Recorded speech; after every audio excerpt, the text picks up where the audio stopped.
এখন ফেসবুক খুললেই দেখা যায় অনেক বডি বিল্ডার আছে, ছোট বড় সব রকম মিলিয়েই অনেক বডি বিল্ডার আছে যারা একে অপরকে ক্রিটিসাইজ করছে।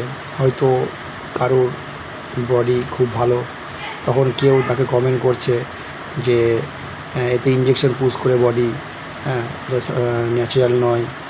তো আমার কথা বলার উদ্দেশ্য হচ্ছে এটাই, একটা ভালো বডি অ্যাচিভ করতে গেলে তাকে অ্যাট ফার্স্ট তাকে জিম, ডায়েট এবং সিস্টেমে থাকতে হবে। এবার তোমরা যদি ন্যাচারাল থাকতে চাও তাহলে নর্মাল ডায়েট করো, সঠিক ব্যায়াম করো, নিয়মে থাকো, একটা ন্যাচারাল সুন্দর ফিজিক্স পাবে।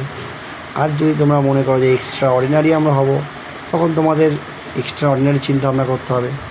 তোমরা যেমন খরচা করবে তেমন তুমি তোমার ফিজিক্স পাবে। হ্যাঁ, আর একটা কথা, যে বডি বিল্ডিং করতে গেলে পকেটের দম থাকা যায়, আর নয়তো আমার মতো ডাল ভাত খাও, ব্যায়াম করো, ফিট থাকো, সুস্থ থাকো।